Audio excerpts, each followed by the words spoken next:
I know you can make a biblical argument for why young people should know the Ten Commandments. We're going to show you how to make a historical argument why students should know them. Hi, I'm Stuart Shepard, and this is First Liberty Live.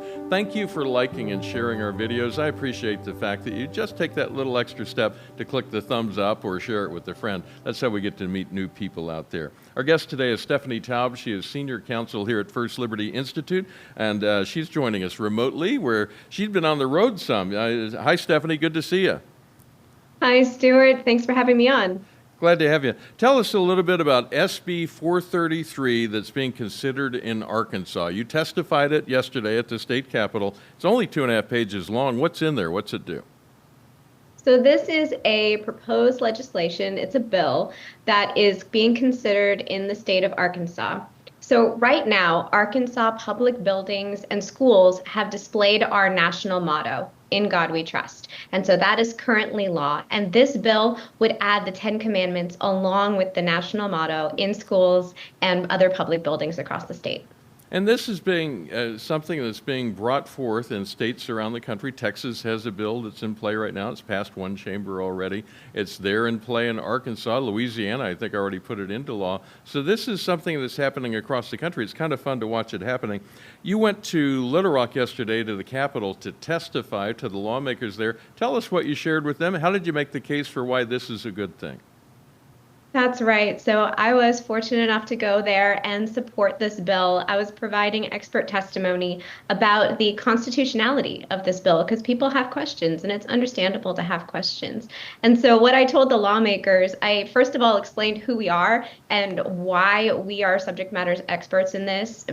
Easy to do because we've had two very massive influential key cases, or at least two, at the United States Supreme Court. But the main ones I'm talking about are American Legion versus American Humanist Association and also Kennedy v. Bremerton. Both of those were landmark cases when it came to establish what the proper legal test is in the Establishment Clause area. So I explained that we were counsel on those and happy to talk through what the changes in Establishment Clause law have been to get us to this point and why displaying the Ten Commandments in public buildings is constitutional. And that really gets to the heart of this because people heard us say when we won the Bladensburg case in 2019, I think it was, Joe Kennedy's case in 2022, we said, yes, this is for that World War I memorial, and yes, this is for Coach Kennedy to be able to take a knee on the 50-yard line, but it's going to be much more than that. And we said we're going to start seeing this happen around the country. This is the fruit of that. Tell us what changed in how courts consider such things that now puts it in a different light than it was just a few years ago. Absolutely. So in the mid-1900s, that's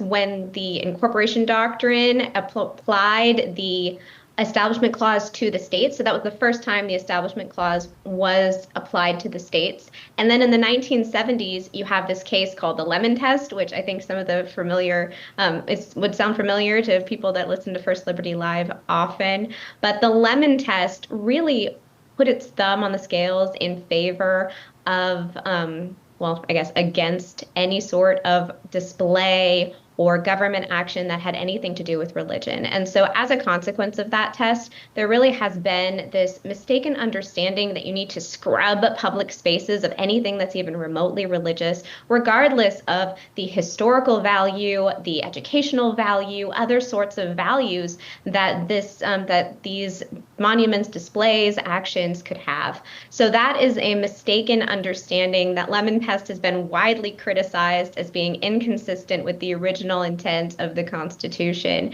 And so fortunately, when it came to the American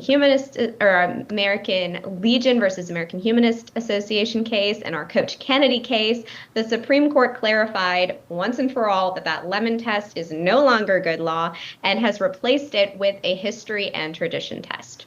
And to help people get the sense of this, the courts were constrained by the Lemon Test because that's what the Supreme Court said they had to rule on these according to. And it was sort of applied sometimes, not other times. Even members of the Supreme Court criticized themselves for the way they did that. But that's why that happened. The district courts and the appeals courts were constrained by that precedent, right?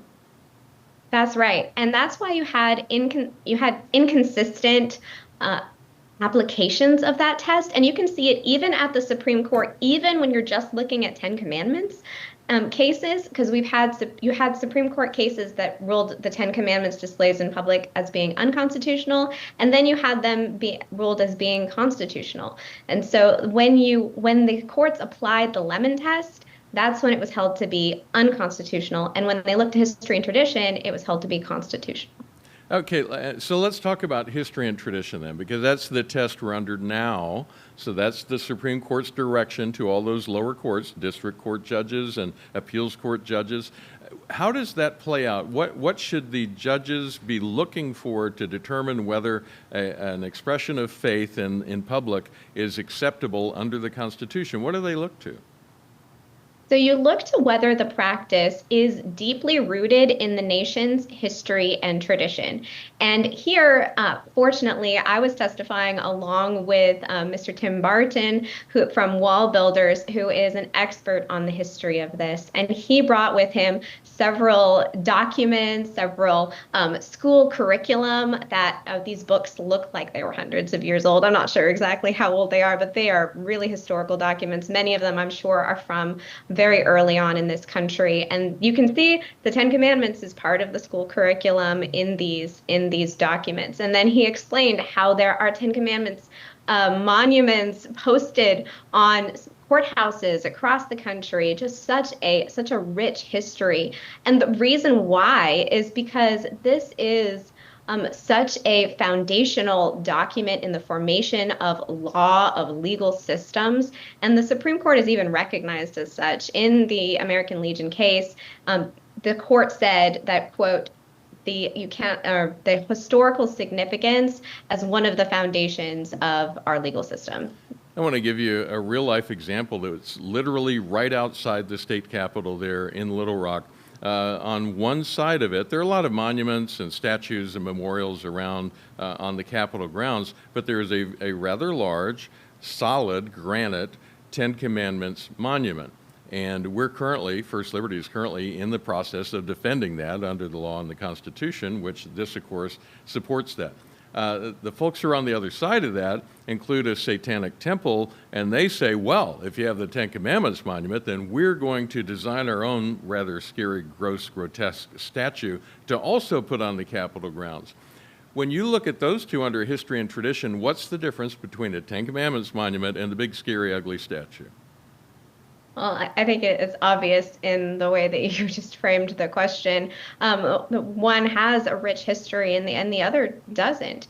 But it's true that there are, unfortunately, court challenges to these sorts of situations, and they're still making their way through the courts. That's why it's so important to continue to fight for this. So even if you change the legal standard, courts are still working out how to apply it, because Lemon is still so in the mind of so many lower court justices, is in the mind of so many attorneys, and even in the public. So this is why it's just so important to continue the fight and to continue to make sure that our students have a full education and they're not excluded, and that these sorts of foundational documents are not excluded simply because they're also religious.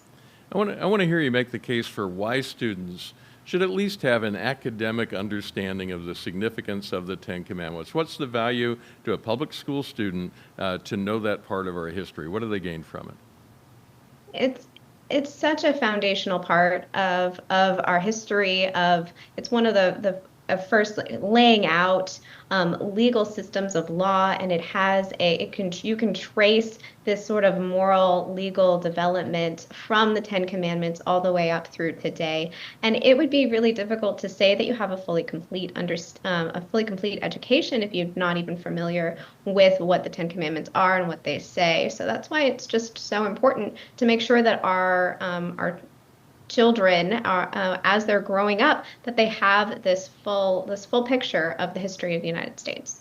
Whenever we do stories about this and post the videos on our social media or articles about it, there's always someone who shows up in the comments, and they always say pretty much the same thing. So much for the separation of church and state, or what about this separation of church and state? Clearly, this wouldn't be allowed under that, right? And they're trying to be the smartest person in the room. Explain why that isn't the right way to look at this. What's wrong with approaching it from that angle? Yeah, I mean, it's absolutely valid to have concerns, have legitimate concerns, and we absolutely would defend any student or teacher who is being compelled or coerced into violating their religious practices. But merely being exposed to this as a part of your education, as a part of the learning about the history of our school, that's an entirely different matter, and so it's really important to take a look at the context when you're looking at these sorts of important questions. And they always want to say, well, it's in the Constitution, so we need to follow it. Is separation of church and state in the U.S. Constitution?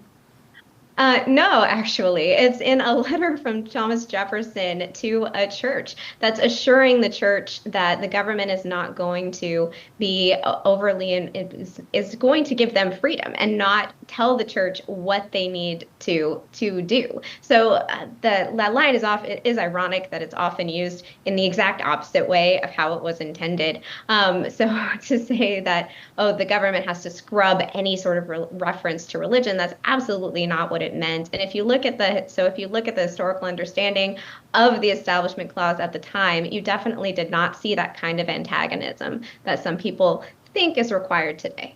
And I always like to point out that after he wrote that letter on a Thursday, Thomas Jefferson, who was president at the time, went to church on Sunday at the U.S. Capitol, where they held church services for 50 years because there weren't any other suitable buildings there in the just being built D.C. area. And he was okay with holding church services at the U.S. Capitol. So clearly, the way people are interpreting that phrase really has nothing to do with what he meant when he wrote it so long ago. Anything else you'd like to share before I let you go? Well, thank you. Thank you so much for having me on, Stuart. This is a really important issue. We're going to be looking forward to the next steps of this bill. It's going to likely it's already passed the one of the chambers. It's passed the Senate, and it's going to the House for a full vote, and then hopefully to the governor's desk for signature. Very good. This is encouraging to see this happening all over the country. What can people do to try to bring this to their states as well? How can they be part of this process?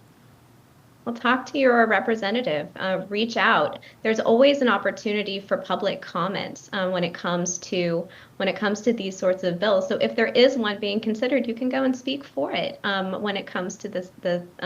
So speak out, reach out to your representative, and tell them that you support this sort of legislation. It's also really helpful, I think, that because these bills are being worked on in different parts of the country, they're establishing what's acceptable, what can pass constitutional muster. So that's why they all have the same phrasing exactly for the Ten Commandments, because that's already been affirmed in the court, so you can use that phrasing. It's my understanding anyway. And also just the way they phrase the language and the requirements in there, the template's already been created. The other states can just pick up what those previous states have done and say, let's do that here. Absolutely. That's absolutely right. Yeah. Stephanie Taub, great to see you. Always good talking to you. Always learn something. Thank you so much. Have a great day. Take care now. If you want to see America's religious freedom and heritage defended, if you want to see the history and tradition upheld in this great nation of ours, would you consider supporting First Liberty Institute? Just look for the big red Give button up at the top of firstlibertylive.com. First Liberty is fighting for what matters most.